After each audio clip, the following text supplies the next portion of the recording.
My name is Chris Russell, and this is a career advice podcast from Secrets of the Job Hunt.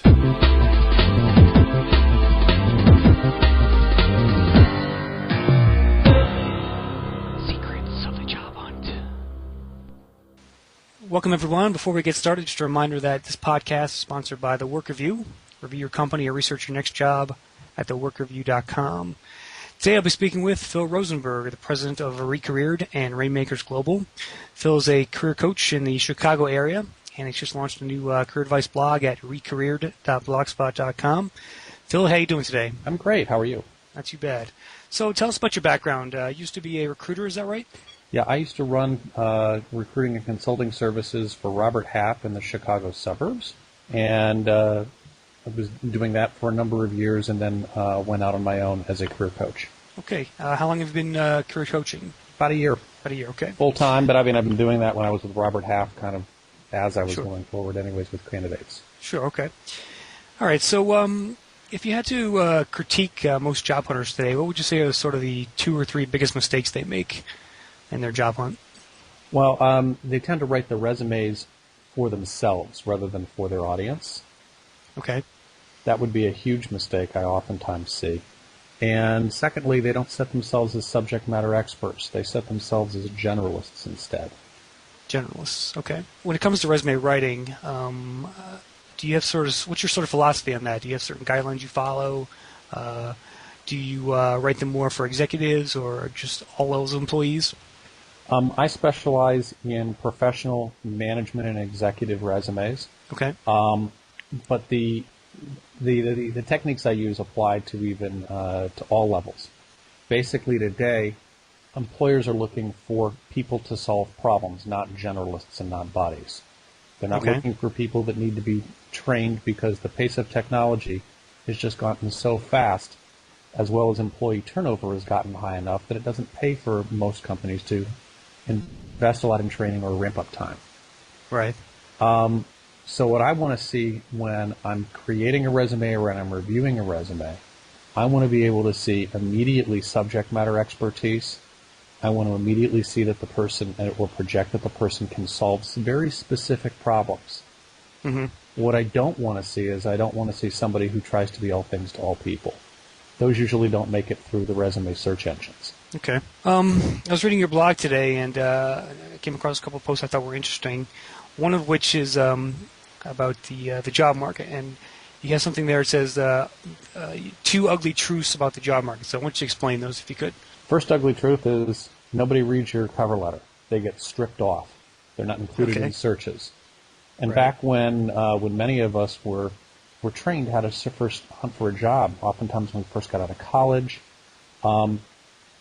the rule of thumb was a standard resume and customize it using the cover letter. It doesn't work anymore now in the day where resumes are sent electronically and they're searched based on word matches. Right. Because the cover letter doesn't get included in that search.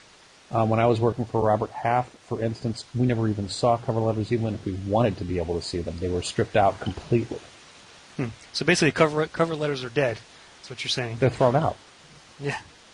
They're thrown out electronically. And the second ugly truth is that chances are your resume isn't going to see human eyes. Only about 2 to 3% of resumes that are sent in for jobs actually get reviewed. Mm-hmm. We've become so efficient in processing resumes and being able to allow anyone to be able to submit the resume for a job through Monster, Career Builder, Dice, and job boards like that. The companies have had to get really efficient in being able to pre-screen resumes because they just don't have staff to be able to look at the thousands of resumes that come in for some jobs. Right. So the resumes that are looked at are the 2 to 3% best matches, 20 to 30 resumes max. They're screened down in an average 15 seconds times to 10 to 15 resumes that are going to actually get interviewed. How about what's the second ugly truth you have there? Well, the second ugly truth was that no one's going to read your resume. And you could call a third ugly truth is that a few resumes get read. Let's be fair. The third ugly truth, if you want a third one, would be that if your resume is read on average, 15 seconds time is spent on it. You wrote a post recently on what makes a good resume, but you say, quote, even a good resume isn't good enough anymore. What did you mean by that? Can you explain that? Well, because databases now pre-screen resumes and micro-screen them to a high amount of detail, and can really very, very do a customized job of targeting exact skill sets that a hiring manager is looking for. A good resume, one that looks good, one that's has good grammar in it, that looks appealing to your eye, that's not good enough anymore. Right. The reason why is because it's never going to come up on a search. Generalist resumes, how many of us were taught how to write them, showing strong leadership skills and that you can be all things to all people and solve any problem that comes up. Those don't work well in even for mid and small size companies that use tools from Monster and Career Builder to be able to pre-screen resumes. So a good looking resume will never get seen. So what's the best resume you've ever seen out there? Is there one that sort of comes to mind over your years as a recruiter and a resume writer?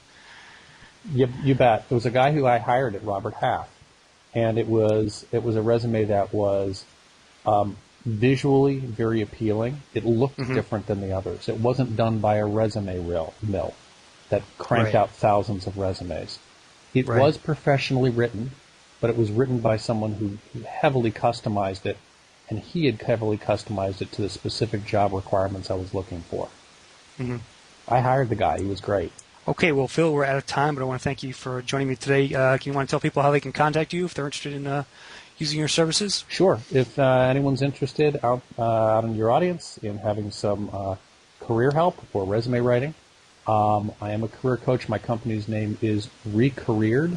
We can be found on the web at www.recareered.com, on my blog at recareered.blogspot.com. My email is phil.rainmakers@gmail.com. Rainmakers is another company that I run. It's in sales recruiting. Or someone can reach me via the phone at 773-831-4628. Okay, and that will do it for this edition of Secrets of the Job Hunt. Stay tuned to secretsofthejobhunt.com for more interesting career advice content. And to contact me, just send an email to info@secretsofthejobhunt.com. Thanks for listening, everyone.